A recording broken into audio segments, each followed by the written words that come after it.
Hi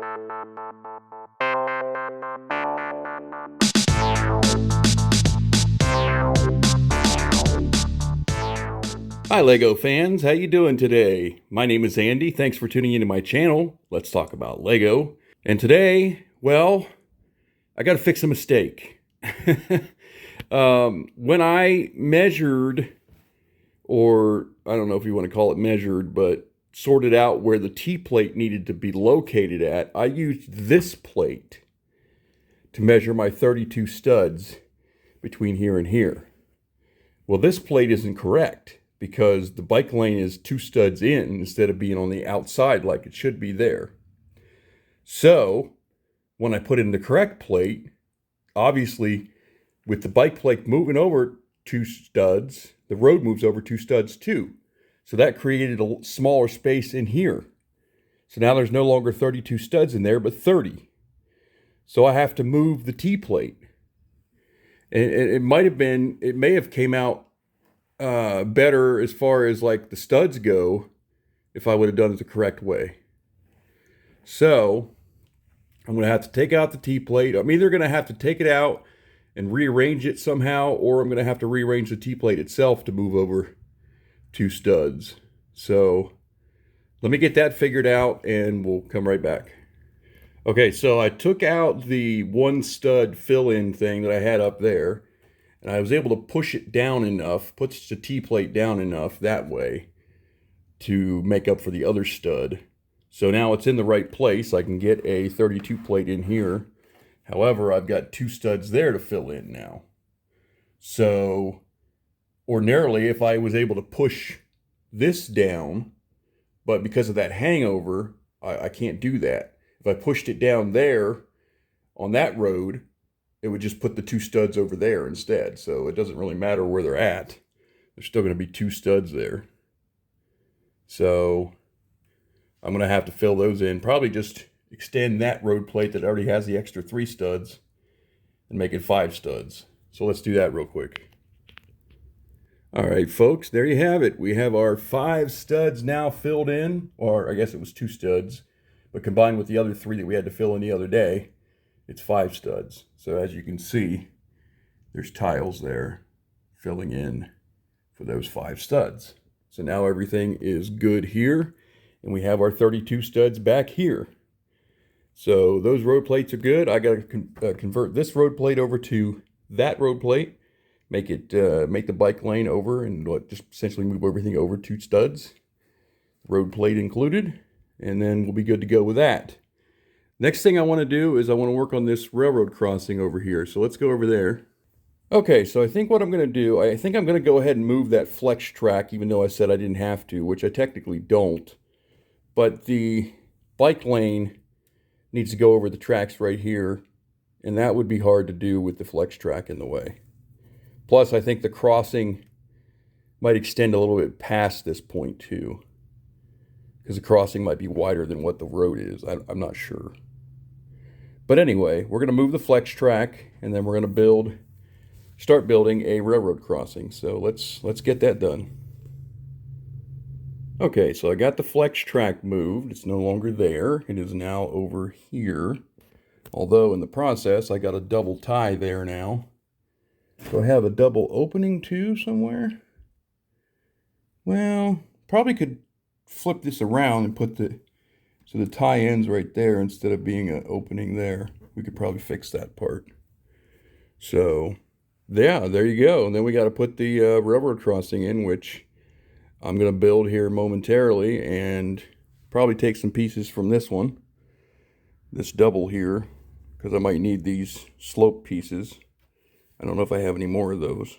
So yeah, so I'll kind of cannibalize this and we'll get the new crossing built here. Hang tight. Okay, so we got the railroad crossing in. We got it built, but we have a new problem now. It doesn't line up with the road. It's off center, even though I built it on the center of the track. So apparently I should have built it offset on the track instead of on the center, because it appears it needs to go towards this direction. So, I mean, I can't really manipulate the road any, so that's out of the question. So I'm going to have to move it over, I guess, which is going to be a daunting task since I just put it together and I just have to take it all apart again. And then, of course, like I had to do on the last platform, I have to ramp up the road because the railroad crossing is thicker than the road plates, because the L gauge standard, which is what I go by to build a railroad crossing, has mills plates that are 2 bricks high for the roads as opposed to 1 brick like I have mine. So that's why it doesn't match up, but that's okay. I can just ramp it up. It's not a big deal. So I guess I'm going to have to fix that. I don't know if I want to do that right now, though. But I can't build any more road plates either, which I was going to do over here, because I ran out of those 1x2 Technic bricks that I used for the sidelines, for the white line and the beyond. Basically for that extra part of the road that goes on the side. I use those to tack it down with. So I ran out of those. I got some more on order. Matter of fact, they're supposed to arrive tomorrow. So I'll have those and I can build some more road plates. And here you can see on this 48 plate how how I had it ramped up like that to match the tracks. As you can see, if we put this over here, that matches up perfectly. Because yeah, that's where I had it at, ramped up like that. So I'm going to have to move that, unfortunately. I don't think flipping it over, because it's centered, flipping it over won't make any difference. I did get rid of that. No, I didn't get rid of the double tie. Well, I actually got to flip it over anyway. Hang on.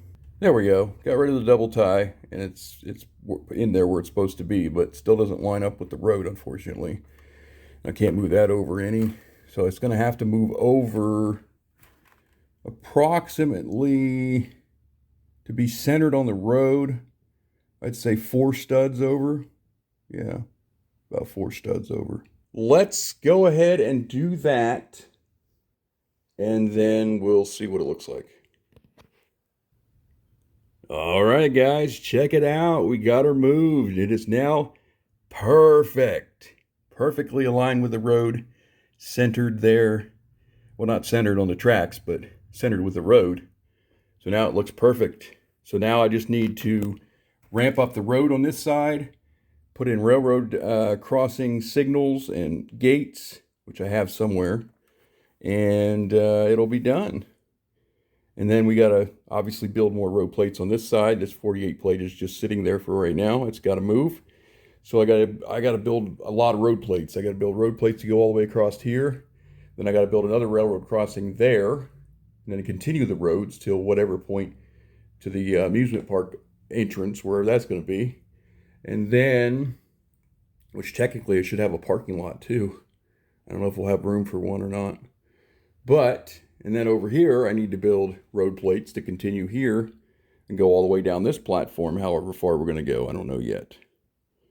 But at least a couple, 3 of them, just to get started with. So hopefully, well, not hopefully, but tomorrow when the parts arrive, I should be able to build some more road plates, and then give you an update on Monday about the progress. So yeah, there you go. Got the railroad crossing in, got the road plate situated over here, got the T-plate in the right place, and we're good to go. I think that's about all I've got for you today, guys. So it's a little bit shorter of a video, but I got more coming up on the next update day, which is Monday, and we'll check in with you then. So thanks for taking me along, and please subscribe if you're not subscribed already, and I'll talk to you later. All right. Actually, before I go, I wanted to show you something else I've built recently. Is this guy right here. This is the Upscaled space minifigure. Looking pretty cool, matching up with the racing Octane racing driver minifigure. His helmet is different, and this has a little bit of a movement to it. This one does not. But other than that, they're pretty much identical in terms of size and everything. And then those match up, of course, with this guy up here, the original Upscaled minifigure.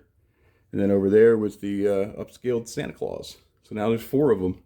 I got to build the Upscaled baby minifigure, that space minifigure that came with, it was a gift with purchase. I got it somewhere. I can build it and put it beside this guy. Pretty cool, huh, guys? Okay, so that's going to be the real goodbye now. Yeah, so that's all I got. So thanks for taking me along, and I appreciate it. I'll see you next time. All right, guys. Bye-bye.